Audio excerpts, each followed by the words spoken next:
paz do Senhor, amada igreja. É um prazer mais uma vez estar aqui compartilhando a palavra de Deus com os irmãos. Esperamos que esta palavra toque a tua vida, mude o teu ser. Antes vamos orar. Pai amado, em nome de Jesus Cristo, Senhor, pelo teu muito amor com que nos amou e nos ama, Pai. Nós clamamos pela tua misericórdia, Senhor, neste momento, Senhor. Perdoa os nossos pecados. Tem misericórdia especialmente da minha vida, Senhor, que sou falho, que sou pecador, Pai, mas que tenho um coração tão desejoso para te agradar, Senhor. Pai amado, em nome de Jesus, usa-me, Senhor, para a tua honra e tua glória exclusivamente, Senhor. E fala ao coração, Senhor, das pessoas que irão assistir a este vídeo, Pai. Deus amado, em nome de Jesus eu te louvo e te agradeço. Amém e amém.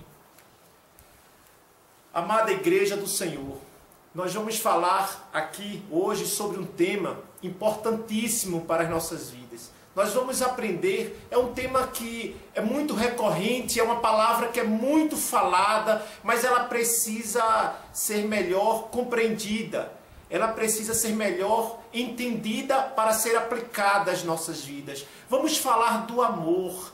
Vamos falar do amor com que Deus nos amou e nos ama. E vamos falar desse mesmo amor para uns com os outros. Irmãos para com irmãos. Maridos em relação às esposas. Esposas em relação aos maridos. Então nós vamos falar de um amor genuíno. Nós vamos falar de um amor que dificilmente nós encontramos no mundo. Ou não encontramos. Vamos falar de um amor que ele deve ser aplicado entre a igreja, no meio da igreja. É o amor incondicional. É por isso que o tema da nossa ministração de hoje é o amor com que devemos amar o próximo. O amor com que devemos amar o próximo. E para isso nós vamos abrir a palavra de Deus no livro do profeta Oséias. Vamos abrir a palavra de Deus no livro do profeta Oséias. E vamos ler um versículo apenas. Um versículo. É o versículo, segundo versículo do livro de Oséias. Vamos ler o segundo versículo do livro de Oséias. Amém, igreja? A palavra de Deus diz assim. Capítulo 1, versículo 2. O princípio da palavra do Senhor por meio de Oséias. Disse, pois, o Senhor a Oséias: vai, toma uma mulher de prostituições e filhos de prostituição, porque a terra certamente se prostitui, desviando-se do Senhor. Amém? Palavra de Deus para as nossas vidas. Então, encontramos aqui uma ordem, um pedido de Deus para a vida pessoal do seu profeta, do profeta Oséias. O profeta Oséias até então era solteiro, nunca havia se casado com ninguém. E Deus pede para que ele, Oséias, para que ele se case. É o momento do casamento de Oséias. É um momento especial da vida do profeta.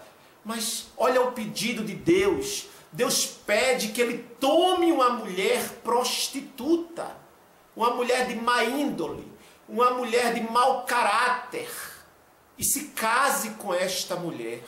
Olha o pedido do Senhor para o profeta. Deus disse claramente a Oséias: vai, toma uma mulher de prostituições e filhos de prostituição. Que pedido, né? Que pedido estranho. Qualquer um que solteiro, que deseja se casar, qualquer um deseja se casar com uma pessoa de boa índole.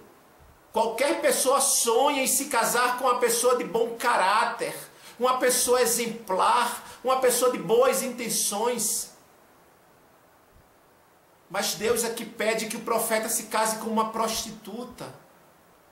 Que pedido estranho ao nosso entendimento humano. Imagina a surpresa de Oséias ao receber este pedido diretamente do coração de Deus, a voz de Deus, e havia um propósito em Deus pedir isto ao profeta. E nós vamos entender este propósito aqui, em Deus ter pedido isso. Antes vamos explicar um pouco sobre o contexto. Neste período aqui, em que Oséias profetizou, mais ou menos 785 anos antes de Cristo, é o período onde a nação, os filhos de Deus, a nação de Israel estava dividida. Havia sido dividida em dois reinos, o reino do norte e o reino do sul. O reino do sul era a tribo de Judá, o reino de Judá, onde havia a tribo de Judá e a tribo de Benjamim. E as outras tribos todas se formariam o reino do norte, que se estabeleceu em Samaria. E todos os reis fracassaram. Todos os reis fracassaram, partindo do primeiro, Jeroboão, que foi um rei que contaminou, que influenciou o povo de Deus do norte, influenciou para o pecado da idolatria, influenciou para o adultério espiritual. Jeroboão construiu postes ídolo, muita idolatria reinou, muita prostituição reinou, muitos sacrifícios vãos foram feitos naquela época. Deus estava muito triste com o seu povo, o povo a quem ele tinha resgatado do Egito, tinha tirado da escravidão do Egito e levado por um deserto e feito uma promessa, a promessa de que habitariam, herdariam a Canaã, a terra que manava leite e mel. Mas o povo foi muito desobediente a Deus. Durante toda a sua vida, toda a sua trajetória, o povo de Deus sempre teve uma tendência para desagradá-lo, para desobedecê-lo. Essa é a natureza dos filhos de Deus. Mas Deus estava muito triste com o seu povo. Muito triste com o seu povo. O povo estava totalmente envolvido com pecado, com idolatria, todo tipo, toda espécie de pecado, falsos deuses, magia. Irmãos, é muita ingratidão para com Deus que o resgatou da servidão maligna do rei de Faraó, do rei do Egito. Mas aí Deus, neste período aqui de muito pecado, de pecado descontrolado sobre o povo de Israel, Deus pede que Oséias se case com uma mulher prostituta. Se case com uma mulher prostituta. O curioso é que Deus queria mostrar para Oséias que mesmo o povo dele estando contaminado no pecado, estando mergulhado no pecado, que Deus amaria, que Deus havia feito uma aliança com este povo e que Deus honraria esta aliança. Era isso que Deus primeiramente quis mostrar para Oséias, que embora o povo fosse um povo prostituído, um povo adúltero, mas Deus o amava e Deus esperava o arrependimento daquele povo e que aquele povo se consertasse no seu caminho. Deus não deixou de amar o seu povo, ainda quando o povo deu as costas para o Senhor. Foi isto, este é o maior exemplo do amor de Deus para com o seu povo. E Deus usa o casamento como símbolo de uma aliança com o seu povo. Deus usa o casamento. Ora, se você vai encontrar esse sentido de casamento de Deus com o seu povo, o povo é a noiva, Jesus, o cordeiro é o noivo, o marido.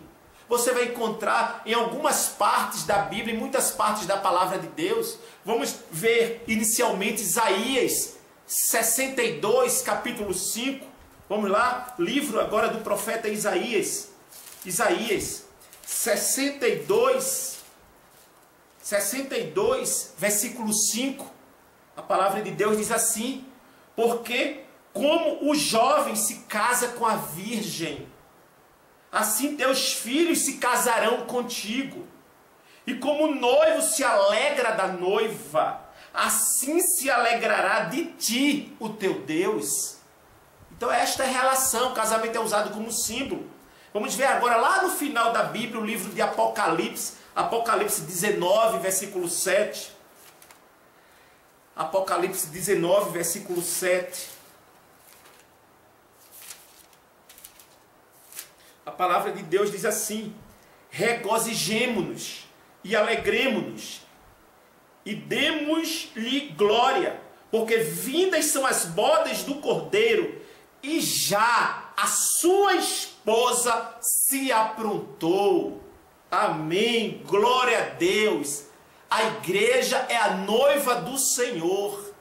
A igreja é a noiva através de Jesus Cristo, que Deus fez uma aliança com ela através do seu Filho. Jesus Cristo, a morte de Jesus na cruz, o derramamento do sangue e a ressurreição do Senhor, quando ele venceu a morte, ali se instituiu a aliança, a renovação da aliança que Deus havia feito lá com Abraão lá atrás. Que bênção, irmãos. Agora vejam lá em Apocalipse 21, Apocalipse 21, versículos 2 e depois o versículo 9. Diz assim o versículo 2: eu, João, vi a santa cidade, a nova Jerusalém, que de Deus descia do céu, adereçada como uma esposa ataviada para o seu marido.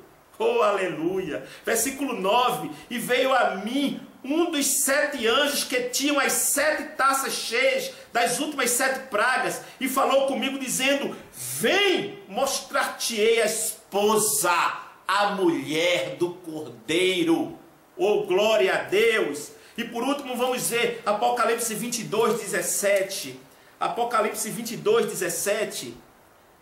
E o Espírito e a esposa, dizem: vem. E quem ouve, diga: vem. E quem tem sede, venha. E quem quiser, tome de graça da água da vida.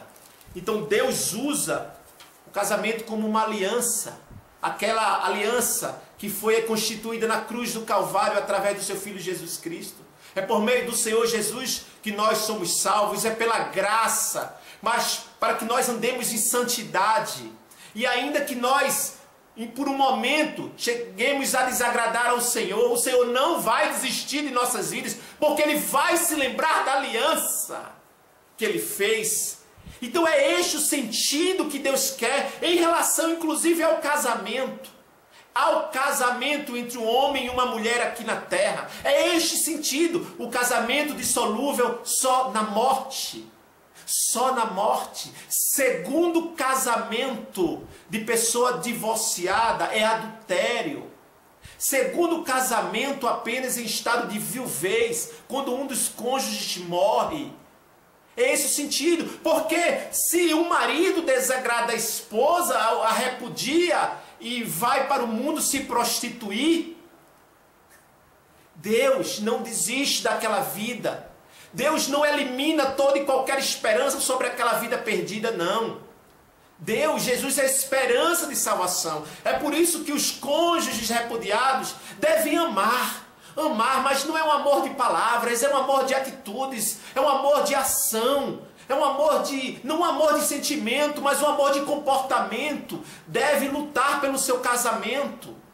E foi isso que Deus quis mostrar a Oséias, pedindo que Oséias se casasse com uma prostituta. Deus quis provar o amor dele na vida do profeta em relação à esposa dele. O nome Oséias quer dizer salvação. E o nome da mulher que Oséias tomou para se casar, Gomer. Gomer, que no hebraico quer dizer o que faz por completo. O que faz por completo. Então Oséias deveria representar o amor de Deus, deveria amar Gomer com o amor de Deus. E aí Oséias e Gomer têm filhos, nascem filhos com propósitos. Filhos são nascidos. E curioso é que Curioso é que Deus, quando ele escolheu o seu povo, irmãos, ele não escolheu um povo rico, um povo inteligente, um povo forte, um povo grandioso. Não, olha o sentido da escolha de Deus. Deus escolheu Gomer, uma prostituta, para se casar com Osés. E Deus escolheu um povo escravo no Egito, um povo carente, um povo que precisava ser liberto, um povo que precisava ser amado, uma criança escravizada pelos egípcios. Deus poderia ter escolhido a Babilônia, Deus poderia, com a sua riqueza, com a sua glória, Deus poderia ter escolhido o Egito com todo o seu poder e também a sua glória, a sua ostentação, o Egito. Deus poderia ter escolhido o povo Eteu, que era um povo rico, um povo inteligente, um povo próspero.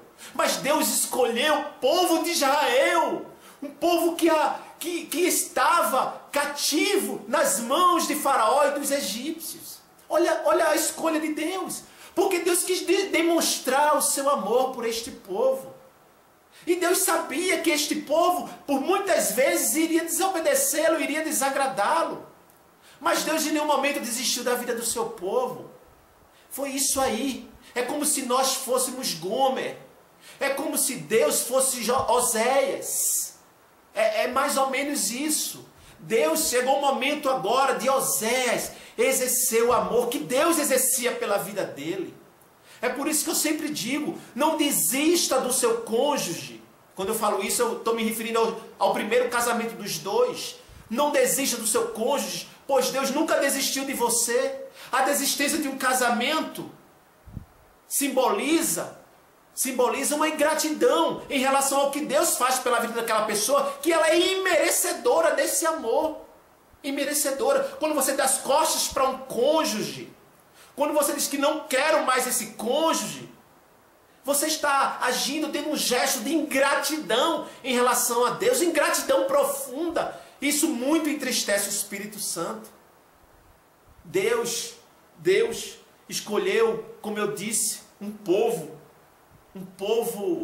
miserável, um povo pobre. Veja lá, vamos ver isso, como o povo de Deus era quando Deus o escolheu. Veja em Deuteronômio, capítulo 7. Veja aí em Deuteronômio, capítulo 7. Deuteronômio, capítulo 7, versículos 6 a 11. Oh, glória a Deus. 7, do 6 a 11. Olha aqui, ó. A partir do versículo 6. Porque povo santo és ao Senhor teu Deus. O Senhor teu Deus te escolheu para que lhe fosses o seu povo especial de todos os povos que há sobre a terra.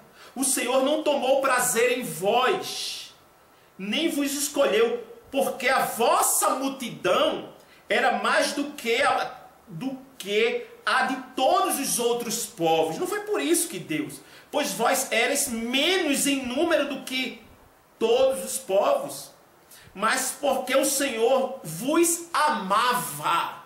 Oh, glória a Deus! Deus não olhou para a situação econômica, Deus não olhou para a questão intelectual, não. Deus olhou e ainda olha para pessoas humildes, para pessoas carentes e necessitadas, com o coração, sabe, com a vida necessitada dele. Porque o Senhor vos amava, e para guardar o juramento que fizeram a vossos pais, aliança. Deus é fiel à aliança.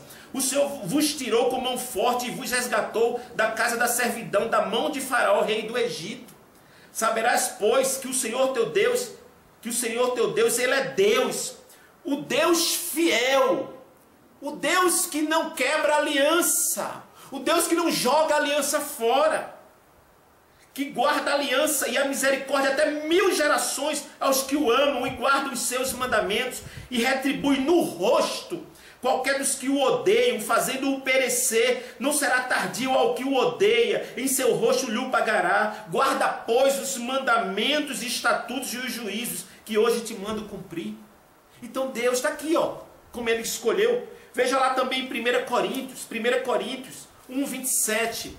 1 1 Coríntios, primeira carta de Paulo aos Coríntios, 1:27. 1:27. Olha que bênção, mas Deus escolheu as coisas loucas deste mundo para confundir as sábias. E Deus escolheu as coisas fracas deste mundo para confundir as fortes. E Deus escolheu as coisas vis deste mundo e as desprezíveis e as que não são para aniquilar as que são. Que bênção, irmãos, para que nenhuma carne se glorie diante dele, para que as pessoas andem em dependência dele. Que bênção, que bênção. Nós nos tornamos filhos, como eu disse, por uma aliança de morte, de cruz, por uma aliança de derramamento de sangue, a nova aliança, a aliança da graça, a aliança da redenção, a aliança da esperança. Que bênção! Quem éramos nós quando Cristo morreu na cruz do Calvário?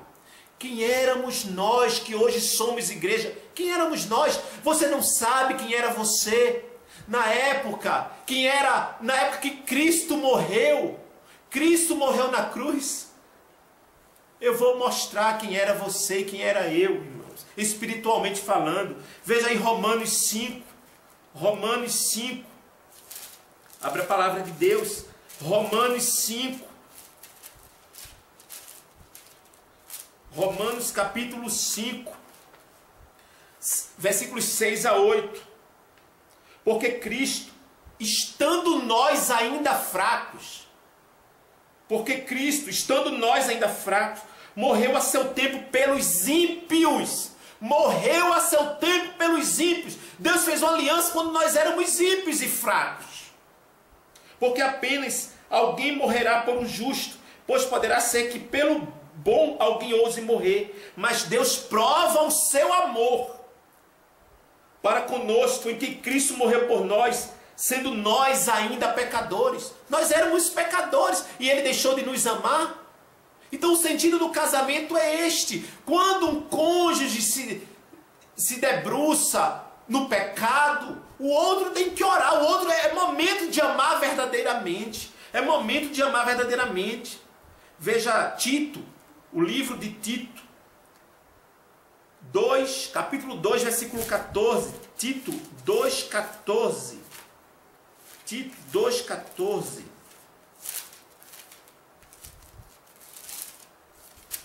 Tito 2,14. O qual se deu a si mesmo por nós para nos remir de toda iniquidade. De toda iniquidade. Nós vivemos na iniquidade. E purificar para si seu povo especial, zeloso de boas obras. Veja também 1 Timóteo. Eu gosto muito desse texto de 1 Timóteo. 1 Timóteo diz quem éramos nós. 1 Timóteo 1, versículo 15. 1 Timóteo 1, 15. Esta é uma palavra fiel e digna de toda aceitação, que Cristo Jesus veio ao mundo para salvar os pecadores, dos quais eu sou o principal. Paulo escrevendo para Timóteo. Jesus veio para salvar os perdidos, os pecadores. Veio ao mundo para isso, do qual eu sou o principal. Então o sentido da aliança foi para salvar os perdidos. Para amar os perdidos, porque os perdidos necessitariam do amor de Deus, irmãos.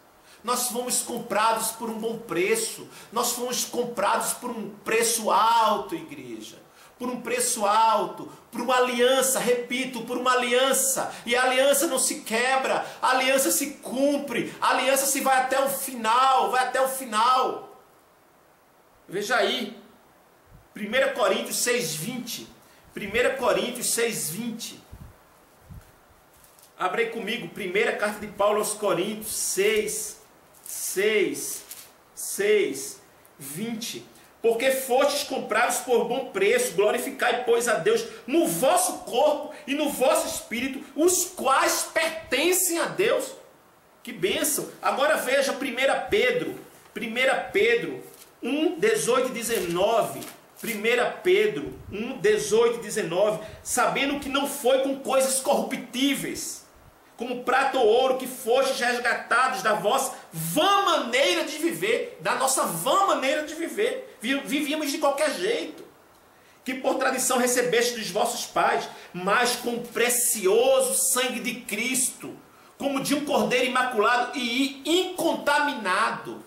Esse foi o preço com que Deus nos amou, igreja, e nos ama. Então, voltando aqui à história do profeta Osés, o sentido de um casamento, Deus tem pedido para uma mulher de mau caráter, de uma índole triste, terrível, que o profeta se casasse com esta mulher. E esta mulher terminou repudiando Oséias. Chega um momento do casamento que esta mulher começa a mentir. Porque é uma mulher prostituta, é uma mulher mentirosa, é uma mulher que serve ao diabo. Olha o sentido. Prestem bem atenção. E essa mulher começou a mentir.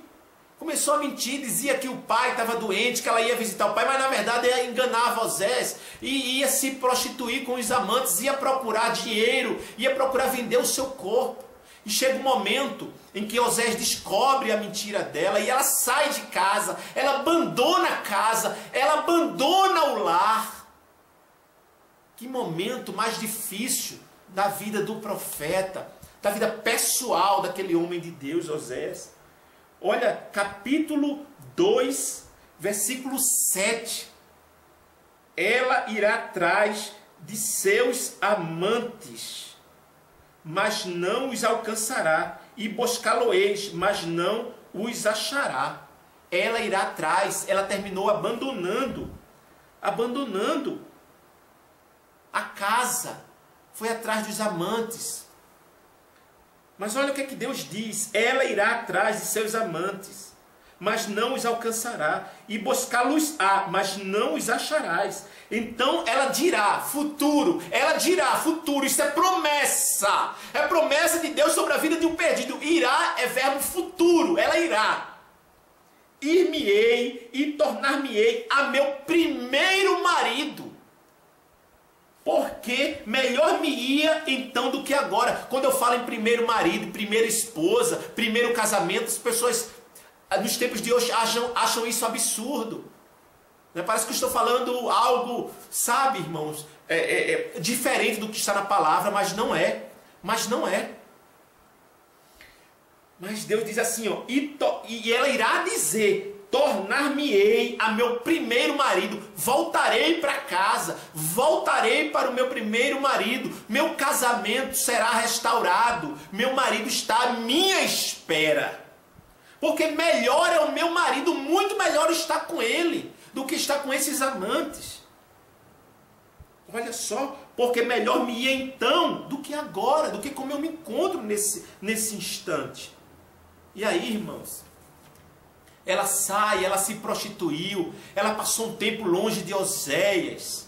Osés nunca desistiu da vida daquela mulher, Osés nunca desistiu de orar por ela, Osés nunca desistiu, era o deserto da vida de Oséias. Era o deserto da vida de Osés. O curioso, irmãos, é que há uma promessa sobre a pessoa perdida. Olha aqui, nesse mesmo capítulo 2 de Osés, versículo 14. Portanto, eis que eu a atrairei. Olha a promessa de Deus. E a levarei para o deserto e lhe falarei ao coração. É isso que Deus vai fazer com o teu cônjuge. Espera. É exatamente isso que Deus vai fazer com o teu cônjuge.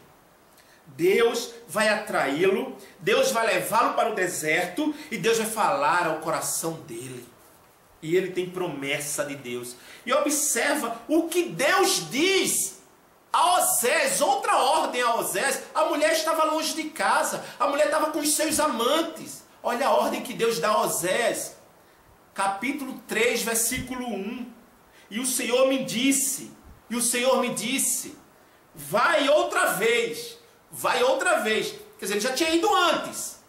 Vai, não desiste da vida dela, vai outra vez. Ama uma mulher que é amada de seu amigo. Ama esta mulher, que hoje ela é amada do seu amigo, o seu amigo que está amando carnalmente, amada do seu amigo, porque olha, contudo adúltera. Mas ama esta mulher que está nos braços do teu amigo, Ela é adúltera, é verdade, é adúltera, mas ama esta mulher. Deus estava mostrando ao povo de Israel que, embora o povo fosse adúltero, adultério espiritual, tivesse se adulterado com outros deuses, mas Deus amava este povo muito. Deus não deixou de amar este povo. Deus nunca desistiu deste povo. E disse assim, ó: como o Senhor ama os filhos de Israel. Está vendo? Com o mesmo amor. Ama com o mesmo amor. E quando eu leio esta palavra, igreja, eu me lembro do que Paulo escreveu aos maridos, lá em Efésios, capítulo 5. Eu me lembro do que Paulo escreveu ali em Efésios. Abram comigo a palavra de Deus lá no Novo Testamento ali. Abram no Novo Testamento, Efésios 5, 25. Vós, maridos, amai vossas mulheres, como também Cristo amou a igreja, a si mesmo se entregou por ela. Então, sabe, esse amor, Osés estava vivendo um momento difícil da vida dele, e Deus disse: ama como eu amo os filhos de Israel. E Paulo, certamente o apóstolo Paulo, sabia desse conhecimento divino celestial. E Paulo, por isso, ensinou isso aos maridos lá, na carta aos Efésios. Ama a tua esposa, como Cristo ama a igreja. Como é que Cristo ama a igreja? Se entregou por ela, ela sendo pecadora, ela sendo ímpia, ela sendo iníqua. Foi dessa forma, mas é dessa forma que você deve amar. É neste momento que você deve amar. Não amar quando tudo está bem bom, na maior felicidade, eu te amo. Não é este amor, não. É um amor de sacrifício. É um amor de renúncia. É um amor de cruz. Oh, aleluia! Oh, glória a Deus! E Deus disse a Osés: ama esta mulher adúltera, como eu amo meus filhos. E Osés foi lá, e aquela mulher estava quase como objeto de leilão na mão dos amantes. Estava: quem dá mais por esta adúltera, quem dá mais por essa prostituta? E ele foi lá e comprou a mulher, ofereceu, e ele diz no versículo 2: e comprei-a para mim por 15 peças de prata e um homer, e meio homer de cevada. E ele lhe disse, ele ainda mais disse para ela: isto é que é amor, irmãos. E ele lhe disse: tu ficarás comigo muitos dias, não te prostituirás, nem serás de outro homem. Assim também eu esperarei por ti. Espera no Senhor a promessa. Oh, aleluia! Oh, glória a este amor com que devemos amar.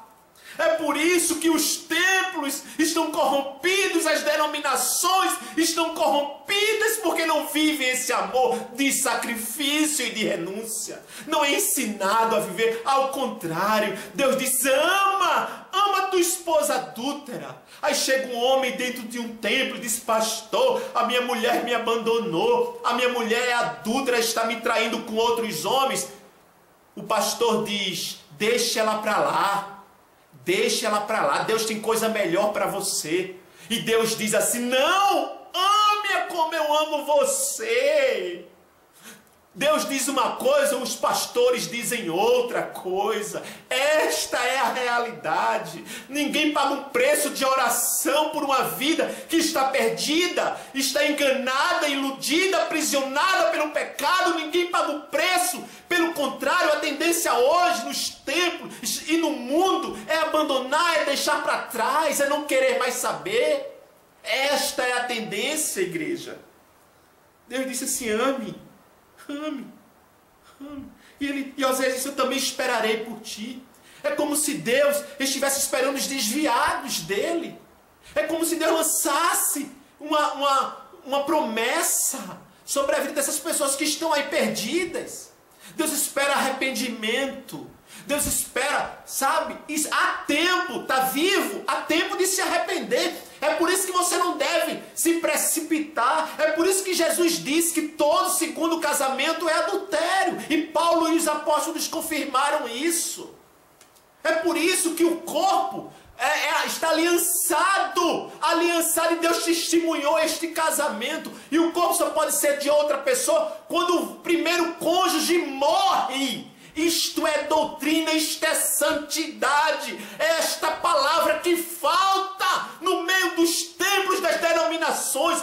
Falta pastores comprometidos com a palavra, pastores dispostos a renunciar, pastores que querem, que ensinem a carregar uma cruz e a seguir aos mandamentos de Deus e de Jesus. Está faltando isso. É por isso que o povo está espalhado. Ninguém até tem uma parcela que nem quer mais frequentar templo, glória a Deus. Mas não deixe de ser igreja. Não deixe de ser igreja. Não deixe de orar e pedir a Deus que levante um pastor para te conduzir neste deserto. Peça ao Senhor. Você não precisa de templo. E você não precisa estar debaixo de cobertura espiritual maligna, maldita, de pessoas que mandam você arranjar outro casamento. São pessoas corrompidas, com suas mentes corrompidas. Eu quero dizer isso aqui.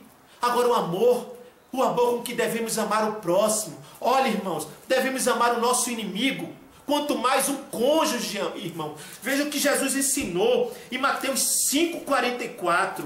Veja lá, Mateus 5,44 é a palavra de Deus. Olha só, vamos abrir aqui, ó, Mateus 5,44. Vamos, 43 e 44. Ouvistes que foi dito, os antigos: amarás o teu próximo e odiarás o teu inimigo. Antigamente, os antigos. Olha o versículo 44. Agora a palavra de Jesus, o conselho de Jesus, a orientação do Senhor. Eu, porém, vos digo: amai a vossos inimigos. Bendizei os que maldizem, fazei bem aos que vos odeiam e orai pelos que vos maltratam e vos perseguem. Então você está sendo perseguido, está sendo maltratado, está sendo odiado, você tem que amar e tem que orar por essas pessoas. Isso é ordem do Senhor, é não desistir da vida dessas pessoas. Agora abra aí 1 João, lá no finalzinho da Bíblia, lá 1 João. Veja aí, primeiramente capítulo 2, versículo 6. Aquele que diz que está nele, também deve andar como ele andou. Você que é a igreja tem que andar como Jesus andou. Você tem que pensar como Jesus pensou. Irmãos, você tem que viver como Jesus viveu, irmão. Tem que se esforçar, especialmente na questão do relacionamento humano. E mais especialmente ainda quando há um casamento. Primeiro casamento, aliança lícita aos olhos de Deus. Primeiro casamento. Segundo casamento de pessoa divorciada, à luz da palavra de Deus, é adultério. E você tem, se quer ser igreja, tem que andar como Jesus andou. É isso aí. Agora veja, capítulo 3, versículos 16 e 18. Olha, conhecemos o amor nisto, que ele deu a sua vida por nós, e nós devemos dar a vida pelos irmãos. 18. Meus filhinhos, não amemos de palavra nem de língua, mas por obra e em verdade. Tem muita gente que ama, acha que amor é sentimento. Recinto, não, amor é sacrifício, amor é renúncia. Amor é amar o outro e fazer, lutar e orar pelo outro quando o outro não está merecendo nada de você. Não é de Deus não, que não merece mesmo não. Mas veja o versículo 11 antes, que é que diz: porque esta é a mensagem que ouvistes desde o princípio. João escrevendo que nos amemos uns aos outros. Que nos amemos uns aos outros. Agora veja o capítulo 4, 7 a 11. Capítulo 4, 7 a 11. Amados, amemos uns aos outros. Olha o mandamento de Deus que tem que ser cumprido. Amemos uns aos outros, porque o amor é de Deus. E qualquer que ama é nascido de Deus e conhece a Deus. Aquele que não ama não conhece a Deus, porque Deus é amor. Nisto se manifestou o amor de Deus para conosco, que Deus enviou seu Filho unigênito ao mundo para que por ele vivamos. Nisto está o amor, não em que nós tenhamos amado a Deus, mas que ele nos amou a nós e enviou seu Filho para propiciação pelos nossos pecados. Versículo 11, amados, se Deus assim nos amou, também nós devemos amar aos outros. Está vendo? Se Deus nos amou dessa forma, nós devemos amar o outro dessa forma. É por isso que Osés, ele, sensível à voz de Deus, estando casado com uma mulher adúltera, uma mulher prostituta. É por isso que nessa história, que eu creio real, muitos creem que é uma ilustração, eu creio como real. A história, o livro de Osés, inclusive, foi lembrado pelo apóstolo Paulo, ali em Romanos 9, foi lembrado. E foi por isso que Osés, com o ouvido sensível e com o coração sensível a Deus, ele veio entender, porque Deus queria libertar o seu povo, porque Deus quis dar, renovar a esperança sobre o seu povo que estava entregue ao pecado, totalmente entregue ao pecado. Quem sou eu? Quem é você diante de Deus? Muitas vezes nós desagradamos ao Senhor, nós fazemos coisas terríveis. Às vezes nós nos colocamos numa situação que verdadeiramente nós não somos ou não estamos diante de Deus. Colocamos numa situação de uma santidade que nós não somos e não estamos ainda. Que nós estamos no processo de aperfeiçoamento. Nós nos sentimos tão santos ao ponto de querermos abandonar e desistir da vida do outro. Olha quem nós somos. Irmãos, nós somos fracos. Nós somos pecadores, nós desagradamos a Deus. Eu então, se não fossem as misericórdias do Senhor sobre a minha vida, eu já estaria debaixo do buraco morto. Morto. Porque eu muitas vezes desagrado a Deus, agora choro, me humilho, peço perdão. E peço que a igreja nunca se esqueça o sentido de obediência, de submissão, de respeito e sobretudo de amor. Em nome de Jesus Cristo, que você tome por lição a história pessoal de Osés. Tome lição para a tua vida. Talvez essa história seja a história da tua vida, mas eu quero dizer que Deus vai mudar a tua realidade. Deus vai fazer um vaso incorruptível, vai fazer um vaso corruptível, vai se transformar em vaso incorruptível. Deus vai fazer isso. Continua orando, continua na posição, continua agradando a Deus, mas continua debaixo de uma autoridade ungida por Deus. Isto é importante, estar debaixo de uma autoridade ungida por Deus. E não essas pessoas que se dizem autoridades e dão conselhos errados. É viver debaixo de maldição. Que Deus te abençoe. Que Deus continue com as misericórdias deles estendidas e derramadas sobre as nossas vidas. Que Ele nunca desiste de nós, Ele nunca há de desistir. Que Ele continue a nos abraçar e que Ele continue a nos amar a ponto de nos aperfeiçoar e nos levar para o céu. Eu creio nas promessas do Senhor sobre a igreja. Creia você também. Em nome de Jesus, Deus te abençoe. Amém e amém, irmãos.